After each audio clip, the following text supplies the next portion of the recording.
To utilize your remote support function on your Viper 4 or 4 Plus to connect to FieldOps, we'll first need to generate a code.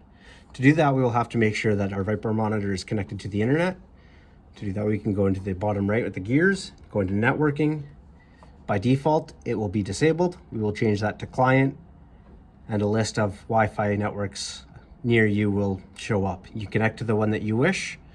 Once connected, we will go to administrator, remote support, and request support.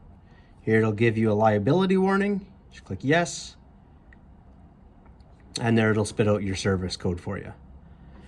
On older versions of software for Viper 4s or 4 Pluses, you will find the remote support tool in System Manager in your Slingshot Field Hub, and it should display somewhere down here. Once you have the service code generated by the Viper 4, you can sign into your FieldOps account. You can go to Connect to Display, and here you can enter the code that was generated.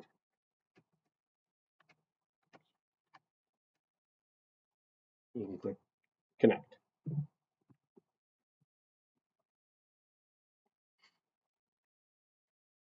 And here you can see it is now remotely connected to the Viper 4, and we can interact with the screen at will.